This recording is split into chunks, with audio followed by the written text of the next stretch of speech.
Good morning, everyone. I'm just calling in a minute, continuing in a few seconds.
Good morning. It's taking a few minutes. The Skype is.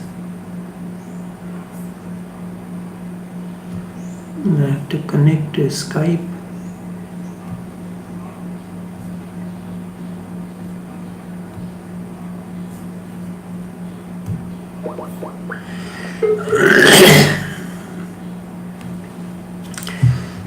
Good morning, everyone. We are coming to you live via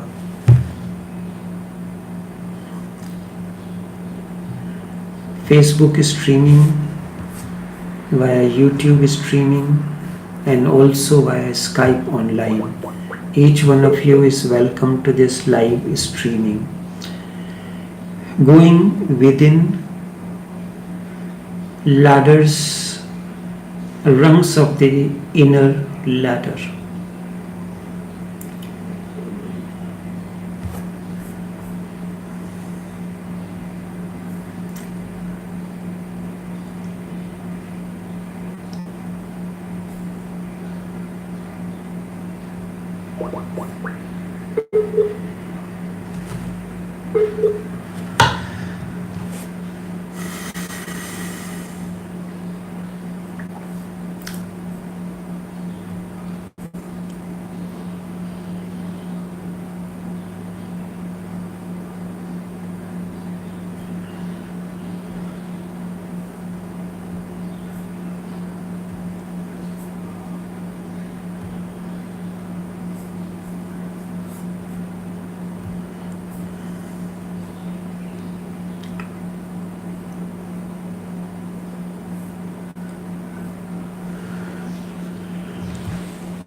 I have to discontinue the Skype because there is a little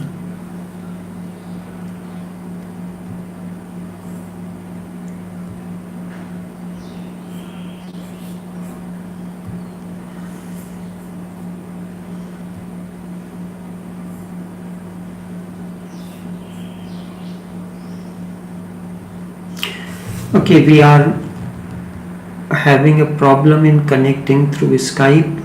So we are coming live on Facebook streaming and YouTube streaming. Each one of you is welcome to this live streaming.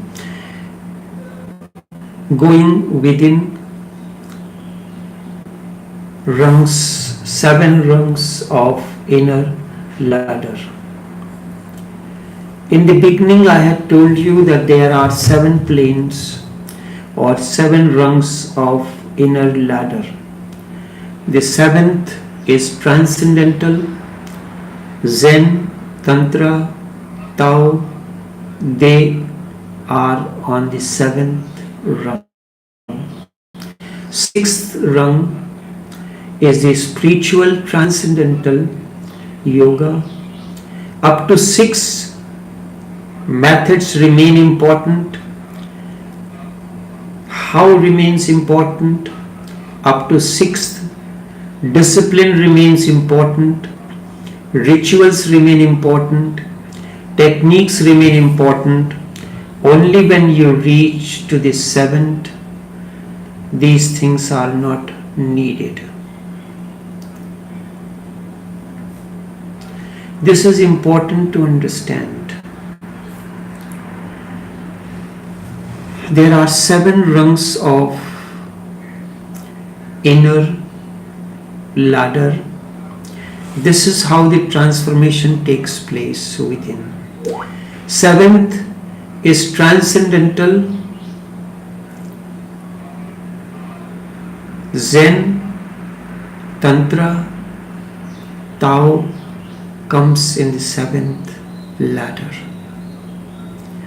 There are some to whom Tantra is natural, to some Zen is natural, to some Tao is natural.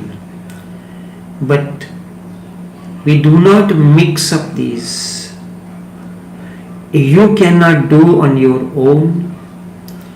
If the master chooses, he knows the disciples' innerness and works accordingly.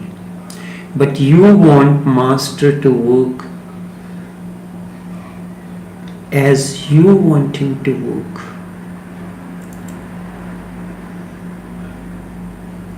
So this is very important.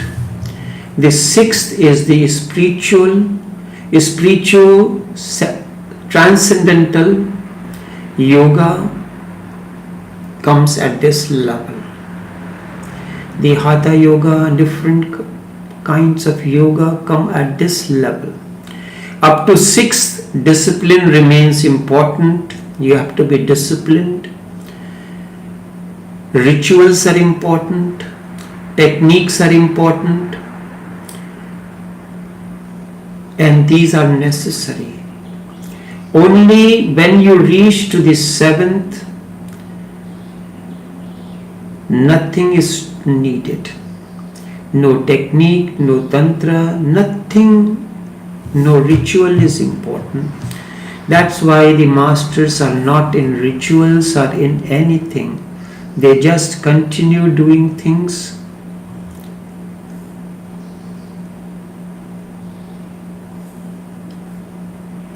Let me see if I get through with live streaming.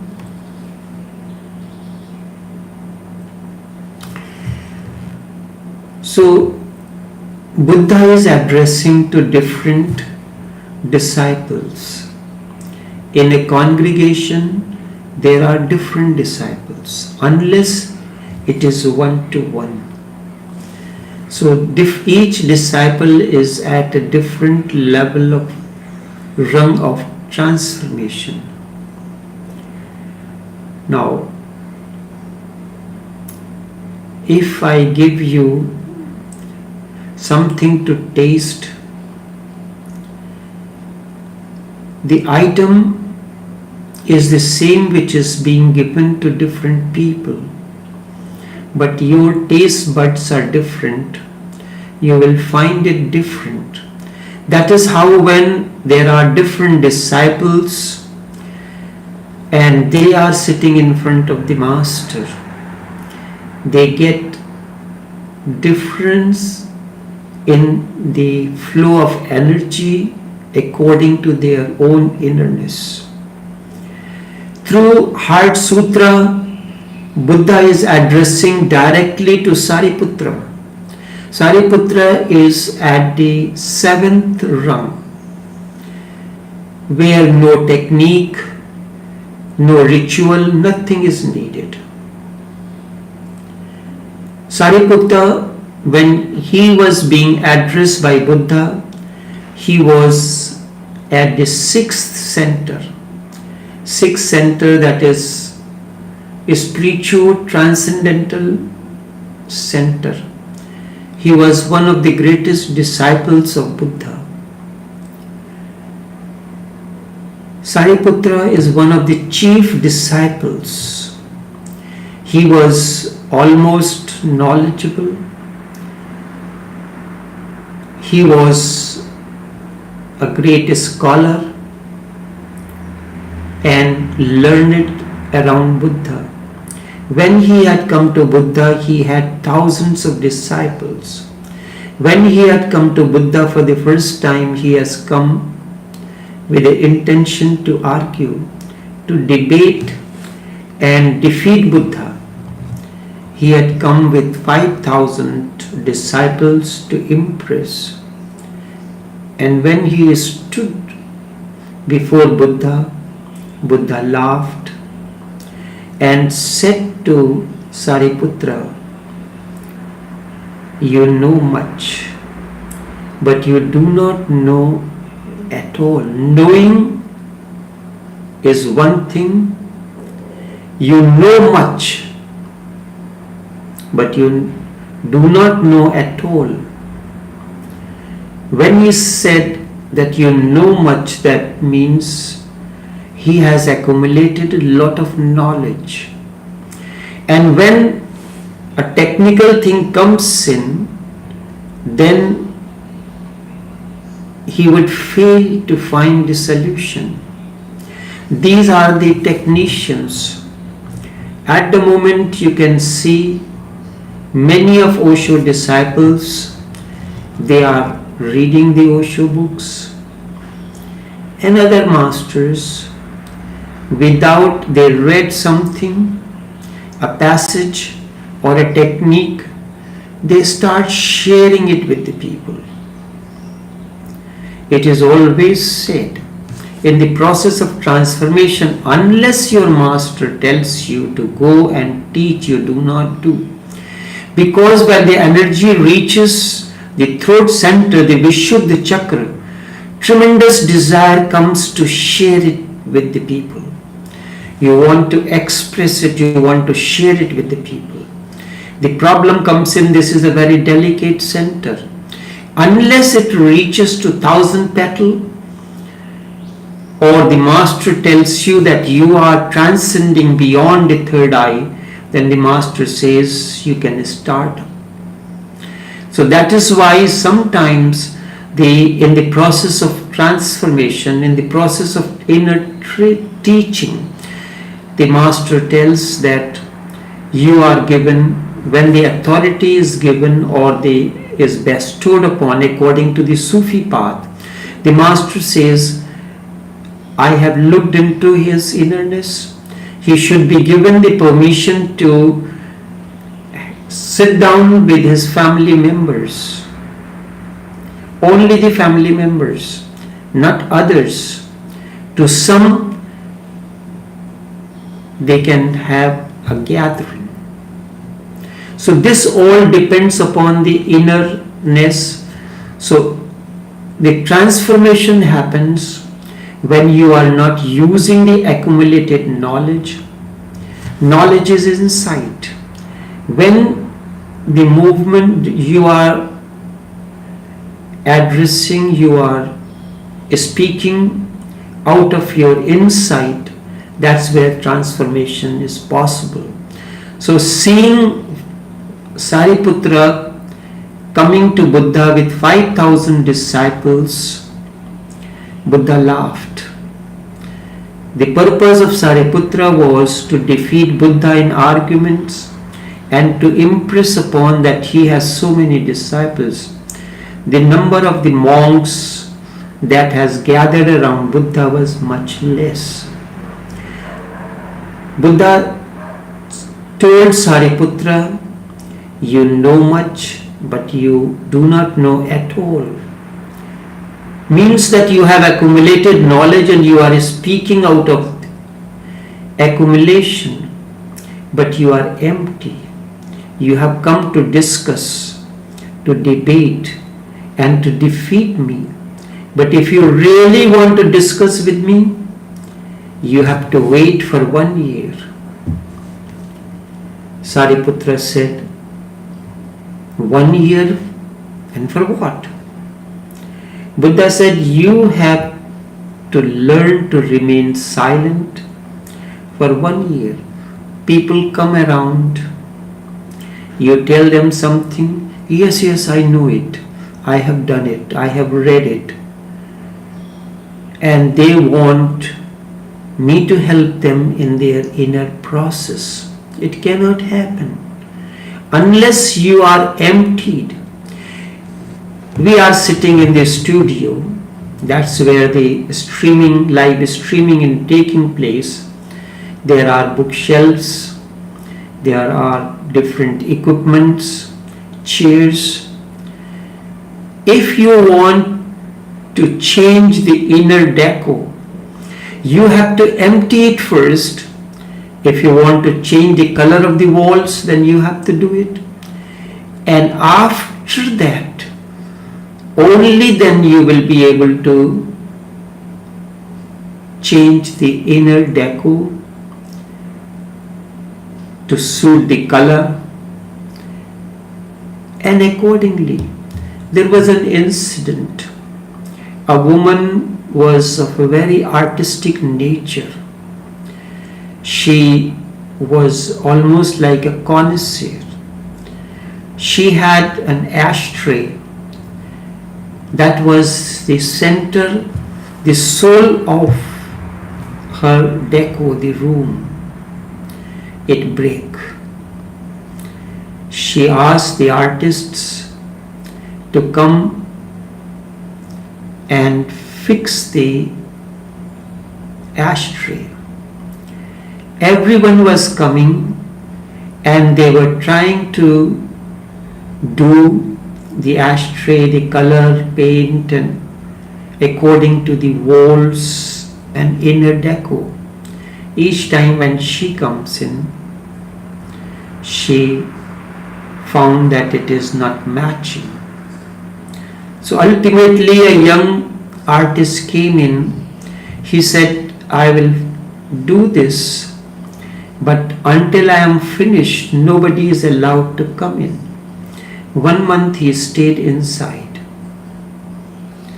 And after 1 month, when the woman came in, she was totally satisfied because everything was to her satisfaction.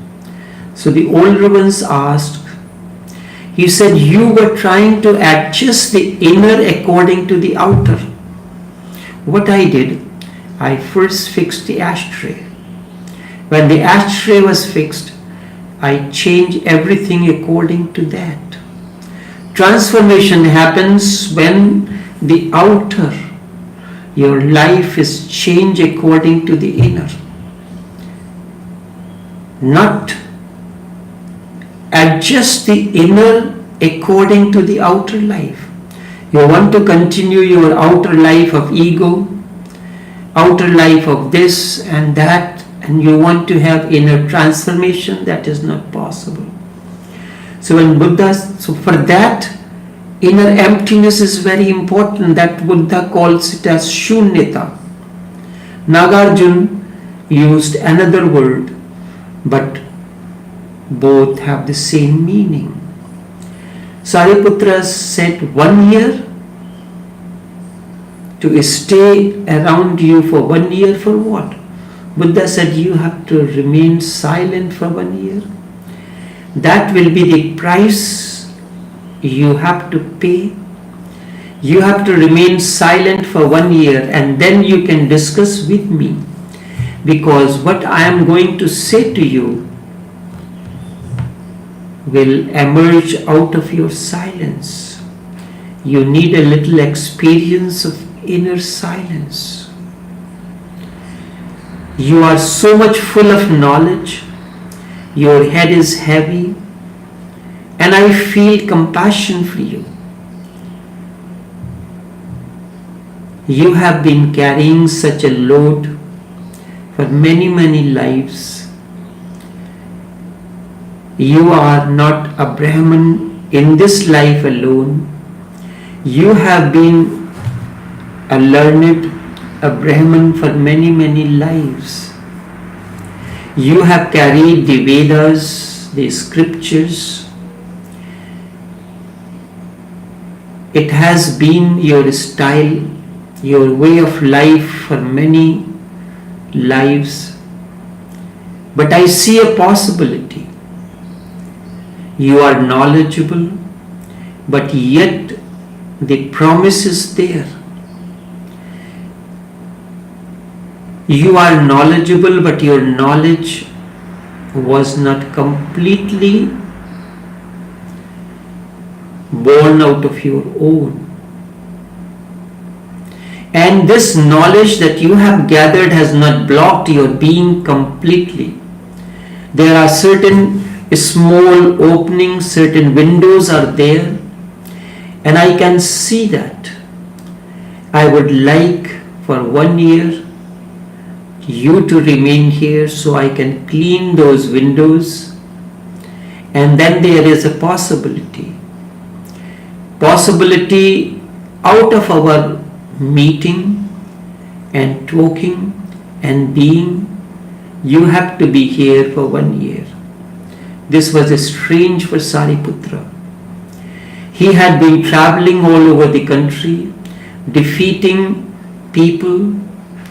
That was one of the things in India, the knowledgeable people, whether it is Adi Shankar, he has been traveling and going from places to places wherever he heard that a knowledgeable Brahman is staying, he will get into argument, debate, and this is how he end up with Mandan Mishra. And then when Mandan was defeated, his wife came in. She said, husband and wife are one. You have defeated Mandan, but only half of him is defeated. You have to defeat me only, then you can be said that you have defeated Mandan. That is altogether a different matter. That was a strange way Sariputra was traveling all over the country. According the way the things used to be, he will enter into debate with others, sometimes discussions, sometimes the debates were marathon, and that was thought as one of the greatest thing to do. If somebody had become victorious all over the country and he has defeated all the known scholars, that was a great satisfaction for ego. Great satisfaction for ego. That man was thought to be bigger than the kings, emperors, and he was thought to be great scholar and greater than even the rich people. So Sariputra was traveling, and naturally you cannot declare yourself victorious if you have not defeated Buddha, because he was the awakened one at that time when Mahakashyap, Sariputra, Mudgalyam, all of them great scholars were around like the myriad stars around the pole star. You cannot declare yourself victorious if you have not defeated Buddha. So with that intention he has come to defeat Buddha. So he said, okay, if I have to wait for 1 year, I will wait. And for 1 year he was sitting there in the silence under a tree with Buddha. In 1 year the silence, the inner emptiness settled in him. And after 1 year Buddha asked him, now you can discuss, you can defeat me.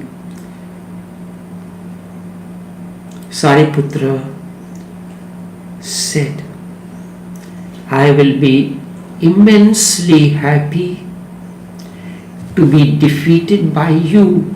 He came to defeat Buddha, but after being in the company of Buddha for 1 year, sitting under a tree in silence, he experienced the inner emptiness. And he said, I will be very happy to be defeated by you. And he laughed and touched the feet of Buddha and said, initiate me. In this 1 year silence, listening to you, there have been a few moments when insight has happened to me, which has never happened before when I was accumulating knowledge. But in your presence, Master is a presence. He is just creating an energy field around you so that you can attain to your inner silence and you start getting the insight. Your inner lotus starts blossoming.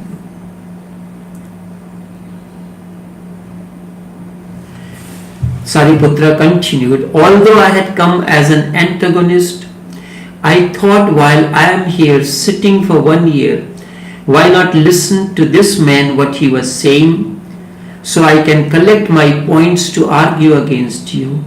So out of curiosity I started listening, but sometimes those moments came and you penetrated me and you touched my heart. You played with my inner instruments and I have heard the echo of that music.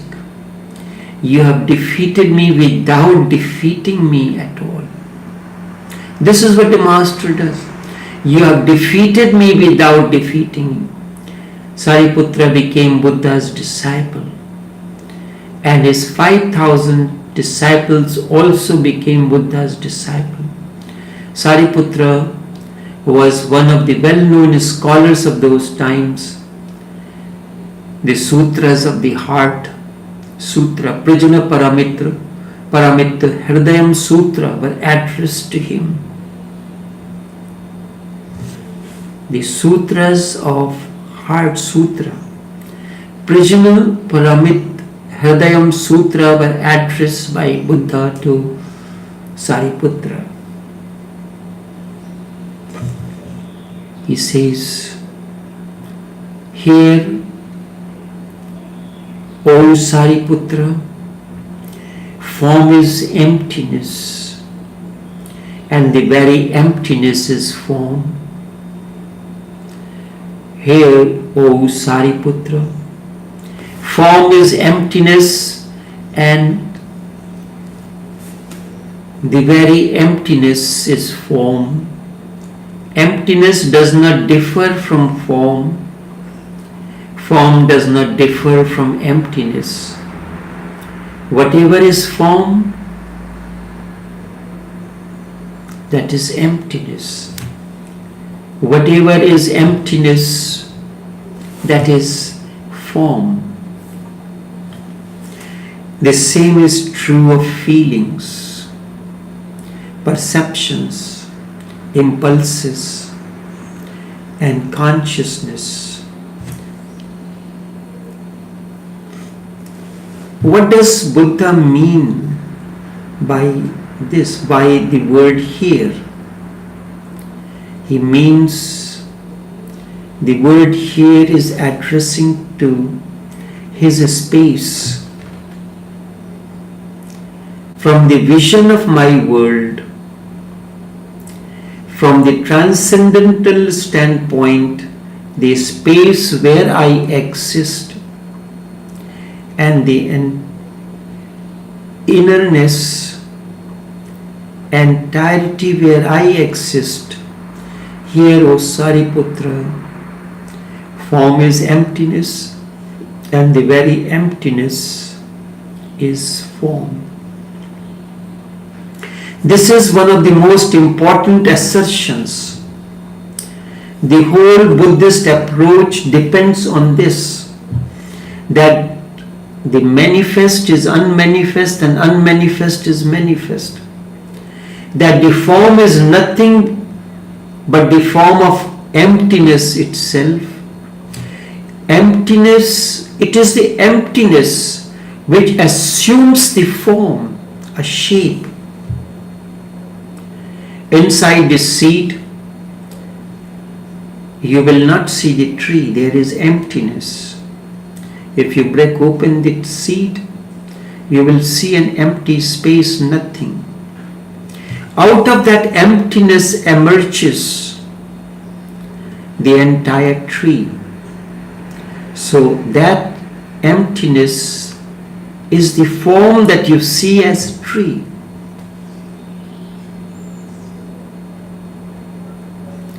And then ultimately the tree becomes a seed.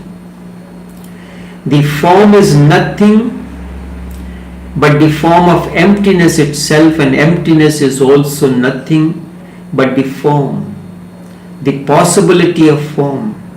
These statements may seem to you to be illogical and absolute, and obviously appears to be nonsense. How can form be emptiness? They are opposites. How can emptiness be form? They are polarities. One thing has to be understood before we enter into the sutras of Prajna Paramita Hridayam Sutra, that Buddha is not logical. No master is logical. Instead, he is dialectical. When the two approaches towards reality, there are two approaches towards the reality. One is logical. Of that approach, the logical approach, Aristotle is the father in the West. It simply moves in a line, a clear-cut straight line. It never allows the opposites. The opposite has to be discarded. The approach says A is A and never not A. A cannot be not A. That is the formulation of Aristotelian